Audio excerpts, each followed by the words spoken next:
Erev Tov Beshem Hashem Naaseh Venasler pour cette cinquième bougie de Hanouka, un parallèle entre la bougie de Hanouka, plutôt Hanouka, et un Mahamar du Ben Ishraï sur la paracha de la semaine de Miketz, Be'ezrat Hashem Itbarach, en ce jeudi 2 du mois de décembre et Kaftet, puisqu'on est déjà le soir de la veille de Rosh Chodesh Tevet, Be'ezrat Hashem, shiur acheté par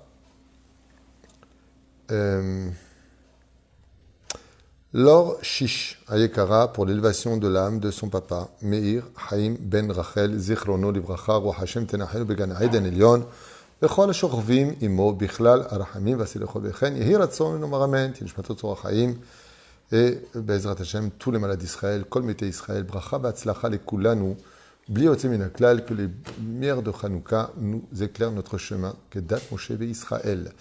Le Mahamar que nous allons étudier dans la paracha de Miketz, shiur à partager aussi avec beaucoup de personnes, parce qu'il y a beaucoup de moussard dans tous les cours que nous faisons, et aujourd'hui on en a vraiment besoin, on est tous un peu sur les nerfs, sur la défensive constamment, local, de rester serein dans une période aussi compliquée que la nôtre, l'époque du Mashiach. Tout est là pour que Be'ezrat Hashem jaillisse du jour au lendemain la lumière de l'obscurité de nos vies. Mais bon, le Ben Ishraï nous dit comme cela, à propos de notre Torah si importante et si révélatrice, les mots suivants. Vayomer Paro. Paro dit, El Yosef, vers Yosef, Chalom Chalamti. Un rêve, j'ai rêvé. Ou Poter en Oto. Et il n'y a pas de traducteur de rêve. Va'ani Shamati. Et moi, j'ai entendu de toi, Alecha, les morts, en ces termes, Tishma Chalom Liftor Oto, que tu pouvais écouter les rêves et de les traduire. Vaya'an Yosef et Paro, et Yosef dit avec Pharaon, les morts, une fois de plus le mot les morts est un peu bizarre de réapparaître. En ces termes, Bil Adai, sans moi, Elohim Ya'ane et Shalom Paro. C'est Dieu qui répondra aux questions de Pharaon de telle façon à ce qu'il ait la paix en lui. Maran Ben Ishraï, Rabbi Yosef Chaim, Zecher Tzadik, Bekadosh, Ibracha, Sruto Egan Anu, Valkol Am Israël, pour l'élévation de l'âme de cette personne qui a acheté Be'ezrat Hashem le shiur. Je rappelle son nom, Be'ezrat Hashem, Meir Chaim Ben Rachel. Nous dit comme ça. Ben Ishraï Akadosh, Iksha. Il pose une question, le Ben Ishraï, il dit, Madoua Gam Paro, Gam Yosef, Metzayinim Bedvivrehem, les morts. Pourquoi est-ce que les deux, Yosef a dit, d'abord Pharaon a dit en ces termes, après Yosef dit en ces termes, pourquoi? Pourquoi le mot les morts en ces termes? La question est claire. A répondu le Ben Ishraï, Bezmanam ayu mitsuyim anashim ramaim beshakranim. Car en Égypte, dans cette très grande métropole, il était très fréquent de trouver des charlatans, des menteurs, des mythomanes, qui se faisaient passer pour des traducteurs de rêves, pour des médecins, pour des élixirs de vie, pour des solutions à tout problème. Et étant donné qu'il était beaucoup plus courant de trouver une personne mensongère, arnaqueuse, trafiquant toutes sortes de pseudomagie et manipulation, prestidigitateur, eh bien, Pharaon n'avait pas confiance en Yosef. Et regardez ce qu'il lui dit.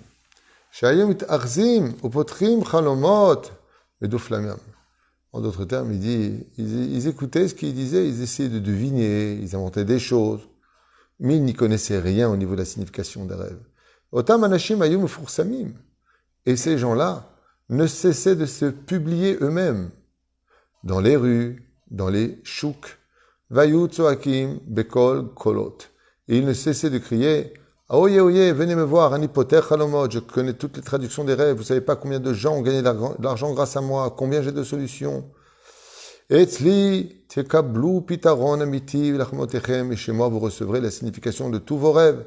Paro panal Yosef amarlo, va'ani shamati alecha les morts, car moi j'ai entendu sur toi les morts, en ces termes. Ça veut dire quoi en ces termes? Tishma halom liftor oto. Viens écouter Yosef, parce qu'il connaît la signification des rêves. Ce qui vient nous enseigner, Ata machriz vomer alatzmecha she'ata poter. Et donc, qu'est-ce que voulait dire le mot les morts chez Pharaon dans la paracha de la semaine? Il était en train de dire à Yosef, toi, tu es un charlatan comme les autres. La preuve en est. Tu te fais connaître dans la prison en disant « Moi, je connais la signification des rêves ».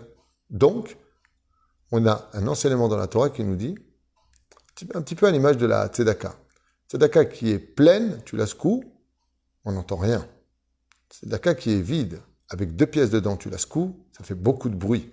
Les gens qui sont vides, qu'est-ce qu'ils font comme bruit? Les gens qui sont pleins, on ne les entend pas beaucoup, lui dit donc Pharaon à Yosef. Tu te fais connaître en disant « Moi, je connais les rêves, moi, je connais les rêves ».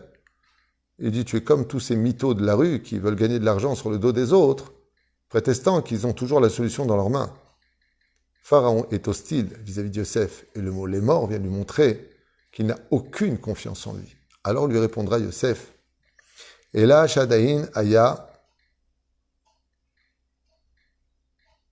Ken. » Alors il lui dit comme ça, Tishma, Alze et Shiv, donc le Yosef lui a répondu, « Les morts, Bil Adai Elohim. » Il lui a dit, en ces termes, mais on t'a mal traduit ce que j'ai dit. Moi, j'ai toujours dit, seul Dieu connaît la signification des rêves. Et quand on m'a posé la question, le maître Pantier, le maître Échanson, je leur ai dit, moi, je connais. Non. Les morts, les mots que j'ai dit pour expliquer qui connaissait la signification des rêves, j'ai dit Bil Adai Elohim. Mais le mot Bil Adai, sans moi, pas Bil Adai Hashem. Velachen, il y a une espèce de Yane et Shalom Parao, il y a une espèce d'association entre l'homme et Dieu. Allez, dans le tachlès des choses, la Gemara, dans plusieurs endroits, entre autres dans Masechet Brachot, nous raconte l'histoire de personnes qui étaient spécialisées dans la signification des rêves. Et ils ne disaient pas c'est Dieu qui connaît. Pourtant, nos sages, comme Rava et Abaye, entre autres, qui ont subi les conséquences du traducteur de rêves pour le meilleur comme pour le pire, ont reconnu que c'était des traducteurs de rêves. Donc, qu'est-ce que vient faire Dieu dans l'histoire? Parce que très souvent, la signification de beaucoup de choses dans le monde du judaïsme se réalise par un calcul mathématique. Tu écoutes, il y a des règles à comprendre. Le matin, le rêve, il est significatif plus que d'autres moments de la journée. S'il se répète, si tu l'as entendu par une autre personne, si le rêve est logique, s'il est plausible, s'il a un rapport avec une chose au niveau de l'identité de ton personnage, il y a des règles. Donc, t'es arrivé le matin, t'es arrivé ceci, t'es arrivé cela, bon, on peut le traduire. Pourquoi tu veux mêler Dieu à cela? Les gens qui étaient des traducteurs de rêves à l'époque du Talmud ne croyaient pas spécialement en Dieu. Alors, qu'est-ce que veut dire Yosef quand il dit « Oui, je vais te traduire ton rêve, mais c'est Dieu qui va me donner les réponses ». C'est qu'il est en train d'apprendre à Pharaon une nouvelle dimension sur le fait qu'en réalité, Dieu s'exprime par la bouche de l'homme. Mais est-ce que c'est vrai ou faux? Et c'est là qu'est toute la situation. Étant donné que maintenant, Yosef Hatzadik apprend à Pharaon qu'il n'y a pas besoin de se prendre pour Dieu, mais que si tu es un ustensile digne de recevoir le divin en toi, alors Dieu va écrire l'histoire en prenant la plume qui devient ta personnalité. Tu deviens la plume d'Hachem. Et donc il lui dit, moi, j'ai jamais dit que je connaissais la signification des rêves. Je connais rien, il lui dit, Yosef à Pharaon. Mais par contre, j'ai une bouche qui est pure. Je suis un homme qui fait attention à moi. Et la Shrina réside en moi.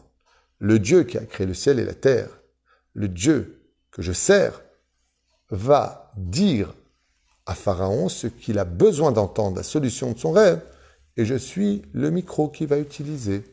Donc ne me compare pas aux charlatans de dehors, qui eux, par contre, n'ont pour Dieu que leur propre personnalité. Waouh! Écoutez la suite, vous allez comprendre. Et il dit comme ça, Klomar adraba, bidjuk ההפך מדבריך. אני דווקא מכריז ואומר לכל הפונה אליי שאני מצד עצמי איני יודע כלום. Il dit Yosef à Pharaon, moi, j'ai jamais dit que je connaissais rien, que je connaissais quoi que ce soit, je ne connais rien. Et là, si Atad Ishmaya met Akadosh Baruch Hu bil Adav, eneni shave klum. Car sans Dieu qui m'aide, je ne vaux rien. Ve'af lecha paro, ani omer sherak im yirtze Elokim ochal la'azor lecha. Et c'est pour ça que je te réponds à toi, Pharaon, seul si Dieu veut me donner la réponse, je te la donnerai. Verak ou ya'ane ve'yasim befi et shelomecha. Mais permets à Dieu quand même d'utiliser ma bouche pour te parler à toi. Alekach hatzum v'nifla. Le Ben Ishraï nous dit combien il y a à retenir de leçons de morale là-dessus. Kol hatzlachat ha'adam roet tamid iskof me zot la'kadosh baruch hu. Qu'un homme, quoi qu'il fasse de ce monde, lèvent toujours les yeux vers le ciel et comprennent que tout vient d'Hachem. Tout le monde le sait. Et alors, Omer, que même si c'est toi qui as fait une chose, sert de socle pour que Akadosh Baruch Hu puisse résider en toi et accomplir ses miracles à travers toi. Quel rapport avec Hanouka? Chers amis, je vous invite grandement, pour finir ce chiour merveilleux, de réaliser ce que vous dites en hébreu dans la Hamida que vous rajoutez pour Hanouka et pour le Birkat Hamazon. Regardez bien les mots. Quand je commence à lire, Bibi Matatiaou ben Yochanan Kohen Gadol, à l'époque de Matatiaou, Matatia donc Kohen Gadol, ben Yochanan Kohen Gadol, pardon, Hashmonaï de l'époque des Hashmonaïm, avec leurs enfants, Kshamad Malchut Yavan, Vechoulé, Vechoulé, pour leur faire ceci et pour leur faire cela. Qu'est-ce que nous apprend le texte? Veata. Qui c'est Veata? Berachamecha Rabim, dans ta grande miséricorde. Regardez bien les mots. On s'adresse à Dieu et on dit, et toi, Dieu, dans ta grande miséricorde, Amata lahem be'et saratam, tu t'es tenu près d'eux à un moment de malheur. Rafta et rivam, tu as combattu leur combat. Danta et dinam, tu as jugé leur jugement. Nakamta et nikmatam, tu as vengé leur vengeance. Masarta giborim beyat halashim, tu as donné des héros, des hommes forts dans les mains d'hommes faibles. Verabim be'ad me'atim, nombreux étaient ceux, mais tu les as mis dans des mains de très peu. Urshaim be'ad tzadikim, des reshaim dans les mains de tzadikim. Utmeim be'ad teorim, des impurs dans les mains de purs. Vezedim, des mécréants, be'ad osketoratecha, de ceux qui étudiaient la Torah. Asit Hashem gadol v'kadosh be'olamach, et tu as fait un grand nom pour toi dans ce monde. Ulamecha Israël asita teshua, et tu as aussi sauvé les enfants d'Israël d'une grande victoire. T'es mort. Ça ne va pas dans le texte. Qui a fait la guerre selon ce qu'on vient de dire dans Alanissim? Par quoi ça commence? Ve'ata asita. C'est Dieu qui a fait. T'es mort, excuse-moi, c'est pas Dieu, c'est la Hashmonaïm. Yochanan, Kohen Gadol, avec ses enfants, avec Shimon, avec Eleazar, avec Yehuda Maccabi. Oh, ils ne sont pas sortis en guerre. Tu veux que je te montre les lieux? Tu veux que je te dise combien ils étaient d'hommes? Ce sont des hommes qui sont sortis en guerre. Et dans le texte, on dit non. Dieu est sorti en guerre. Dieu est sorti en guerre. C'est lui qui a tout réglé. À l'image d'un écrivain qui va écrire l'histoire de Hanouka, de Purim, de Pessah, Sukkot, Shavuot. D'accord, un écrivain, il faut bien qu'il prenne une plume. C'est nous la plume. Dieu nous utilise. Mais qu'une plume un jour se vante de dire, tu sais que c'est moi qui ai écrit l'histoire. Alors la main qu'il a levée pour écrire l'histoire lui dit, tu vois que sans moi tu restes allongé comme un mort. C'est moi qui t'ai donné tout cela. Et c'est là l'équilibre de ce que vient dire Yosef avec la fête de Hanouka dans la paracha de Miketz. Yosef donne des solutions. Yosef obtient l'estime et le mérite de s'asseoir sur le trône, mais il reste constamment conscient qu'en réalité, il n'a été que la plume avec laquelle Hachem continue à écrire l'histoire. La pire chose qui pourrait nous arriver, c'est qu'une plume se prenne pour l'écrivain. Là, ça deviendrait dramatique. Et dans le Noussar que nous prononçons ici, Dieu dit, c'est moi qui ai fait la guerre, c'est moi qui ai fait ceci, je vous ai vengé, je vous ai... Oh, mais t'étais où? On t'a pas vu sur place, on s'est battu, on s'est tapé, on a eu mal au bras, on a dû courir après eux, on a dû se protéger, on a dû avoir des armes dans les mains. Si tu étais là, pourquoi on a eu tout ça? Et Dieu nous répond, Nachon, mais vous aurez tout perdu si je n'avais pas été là. Je vous ai écrit avec une écriture sans pareille, au point que les lettres des Grecs ont totalement fané face aux lettres du peuple d'Israël de façon imagée. Vous savez, dans les prophètes, c'est marqué à la fin des temps que Dieu marchera sur le Harazetim. Vous avez remarqué souvent qu'il y a marqué Dieu est un homme de guerre. Dieu est comparé à beaucoup de choses qui relient à l'humain. C'est pour ça que c'est créé souvent une avodazara, une idolâtrie, en disant tu vois bien que c'est marqué Dieu est un homme, Dieu est ceci, donc on pourrait penser que Dieu est un homme. La réponse est tellement plus simple. Dieu surfe sur ses créatures, comme le feu. Dieu est un feu, Dieu est un homme, Dieu est ceci, Dieu est cela. Dieu surfe sur toutes ses créations, parce qu'il est en chacun de nous, et il écrit l'histoire avec nous. Donc, tout comme lui nous donne une récompense dans l'Olam Haba, parce qu'on a été la plume qui a écrit son histoire, combien la plume se doit d'être fière de l'écrivain et le remercier toute sa vie, parce qu'il a pris cette plume-là et pas une autre. Chaque plume, chaque neshama juive, chaque personne qui va composer l'histoire de l'humanité se doit d'avoir particulièrement les yeux levés vers le ciel, dit le Ben Ishraï, à l'image de Yosef qui n'a jamais dit « c'est moi ». C'est Dieu qui passe par moi. Erev Tov, Chanukah Sameach.